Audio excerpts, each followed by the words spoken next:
So I'm up plowing the top of our land, and this is a road that gets us to it, but I was keeping it open and I stopped. The neighbor tried keeping it open some. I think Andy Allard was doing it, but this drifts awful terrible, and it's just easier to get into the top part of our sugar bush if we come in this road. So I got to get down to the tree line down there, and then there's a gate there, then it goes down through the woods. We got a log landing, but boy, there's a ton of snow here, so I gotta work. It's gonna take me a little while. I've been probably 20 minutes at it, just getting this opened up. So, and that was somewhat open from Andy doing it, and trying to film and plow it, run joystick levers and steer and everything else. So it's going to take us a good little bit of while to get this opened up, and then we'll come clean it with a pickup.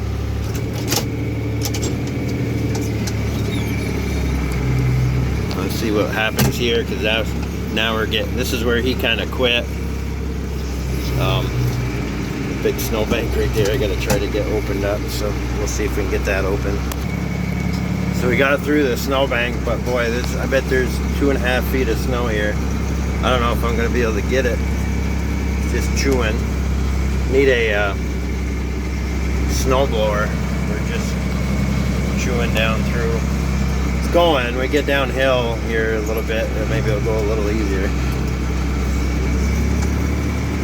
Got it in 4-wheel drive, and I got the differential locked in.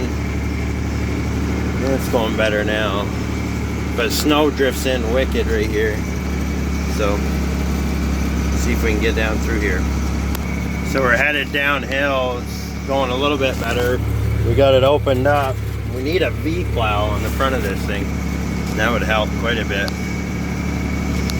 Or a snow blower, but we ain't got neither, so we'll make it work. Sun is really shining today. It's hot in this tractor. Need to take some clothes off. It'll heat it up, but then I'll get stuck and have to get outside, so I'll just stay the way I am. So we're almost to the gate. So we're at the gate, which is right there. That's our gate. Those are all our posted signs. A couple of years ago, though, the town claimed this roadway for a hiking trail, so there's a hiker right there coming up out. We'll so anyways, no motorized vehicles are allowed except for us and whoever we give permission to. So they like to walk it, but heck with them. I don't care. So I got a path broke, and now we'll open it up some more. Just one width for the bucket, so we'll get it opened up a couple widths, and then we'll come in with a pickup and do a better job cleaning it up because it's quicker. So the worst part about this is I get this all cleaned up tonight.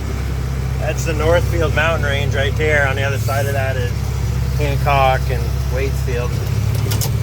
I get this all cleaned up. The wind blow, it'll drift this completely in, and you're all right back to where you were. This drifts horrendously up here because of the wind and how open it is. But we'll get it plowed. We're working on it. We're gaining.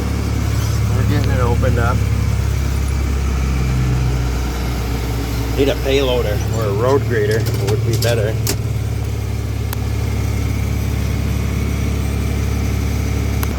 So we're getting it opened up. I don't know if you heard me before, but this drifts in terrible because we're right on top of the hill. That's the Northfield mountain range there. That go on the other side of that is Roxbury, Rochester, Waitsfield, Warren. Warren's way up there. But this wind blows up here pretty good, and it drifts this in pretty good. So I could get it all cleaned out tonight and tomorrow. It could be all full again. But we're getting it opened up. So we got it opened up to the gate. Pretty good. I mean, just roughed out. I still got to clean it up. So now we got to go in down through here. Oh, half a mile. So this is a trail. There's some snow. It's up to my knees, which ain't saying much, but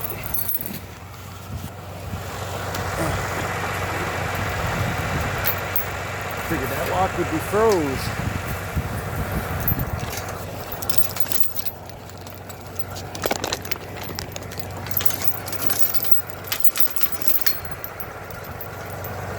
Get some tension on it.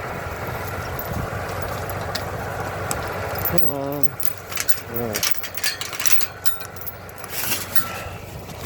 Get this swung out.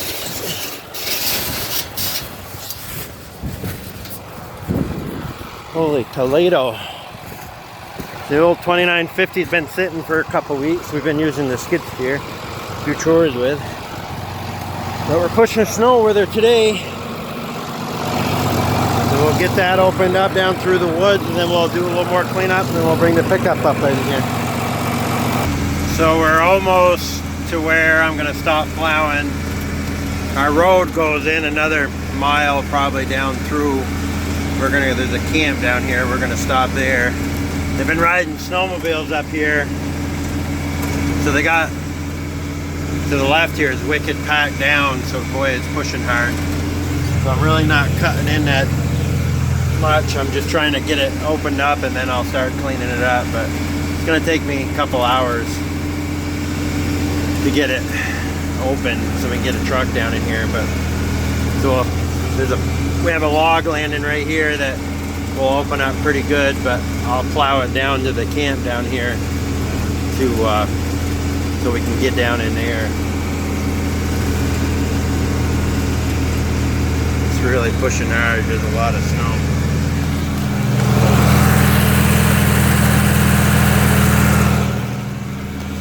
But we'll get it. We'll keep at it. So this is where we're gonna stop.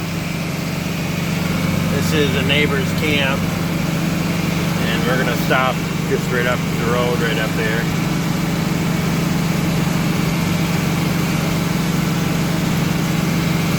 Oh boy, there's a lot of snow out here. Look at that camp roof. So we're trying to get, we got 130 acres up here. We're trying to get the land trust to buy a conservation easement on it.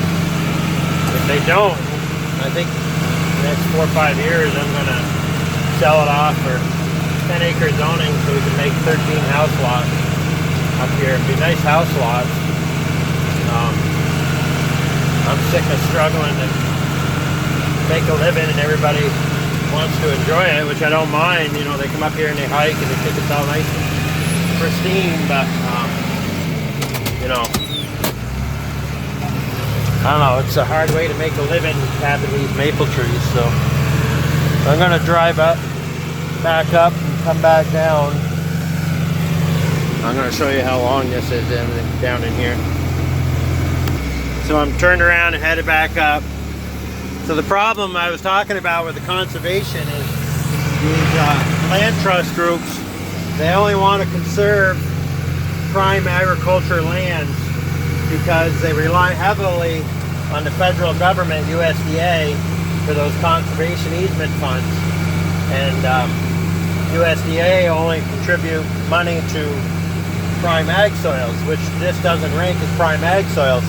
But if you look at it from a production basis, we make more money per acre off of this land than we do our hay land, just because of the crop it produces, the maple trees, or maple syrup. But on a development basis, this is right on top of a hill. If you whack some trees out of the way, you would have a view. VTC is up there.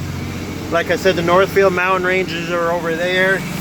You'd have a, you know, this is where people want to live. They don't want to live down in the valleys. They want to live up here. So, you know, there's 13 house lots up here, and I'm sure I could get $50,000 a piece for them, 10-acre house lots, and so that's $650,000.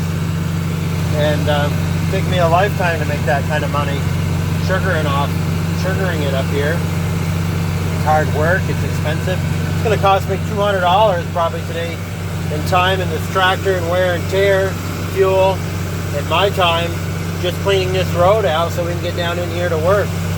So, you know, the expenses and then not counting the wear and tear on my body, my knee is shot. I'm gonna be on snowshoes in 9 million feet of snow like we got. So it's, you know, it ain't an easy way to make a living. And we're gonna grab another gear here because we're gonna be forever if we don't. We're gonna go on the high range. See the old coal blow out of the smoke stack.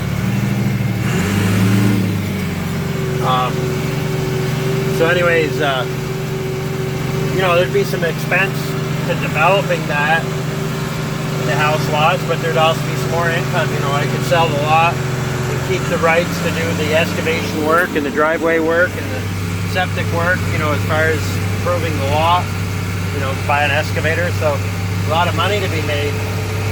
And, you know, this is, people want to hike it and enjoy it and not see houses and a nice pristine mountaintop. You know, they need to change their conservation practices as far as what parcels rank good for conservation, because they don't consider this prime ag soils, and they said they'd let me donate an easement. Well, I'm for conservation, but the reality is, you know, I gotta live too, so, you know, I need money, and just like anybody else. So, you know, we need to be compensated for that, because once you sell an easement for conservation, you know, there's no development, and your kind of hands are tied on what you can sell this property for in the future. But anyways, we're almost through the end of the woods to the field, and then we got to go up across the field. So I just broke this, and then I'm going to turn around and come back down and plow it out a couple more times so I can get the pickup in and out of here. I'm running on the snow machine track, which is packed down pretty good. It's going to take me a little bit to open that up, so we'll get it. We'll just keep on working on it.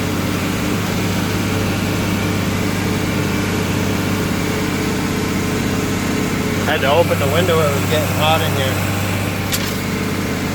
I'm going to pause it for a minute. So we're almost to the gate. I only got a minute left on my camera. So I'm trying not, I want to get all the way up through here, so I'm going to pause it again. So we're going through the gate, now we're in the field, so, you know, it's what a place, and I think, you know, people would really want to live up here. So, anyways, I don't think I'm going to make it up across this field. I only got a minute left. So we got another, like, probably 200 yards to get up out of here. And I'll just keep talking till I run out of film, but this is a long ways. Kind of remote. I think people would really like to live up here. So if you want to buy a house lot, give me a call. Or if you want to see it conserved, call your local land conservation agency and tell them you want this land conserved. And we'll talk to them about conserving it. But anyways, we're going to worry about plowing it out for today. Yeah, I only got about 20 seconds. We're almost just up onto the rise there is the end. Spinning pretty good. So anyways, that's it. I'm out of film.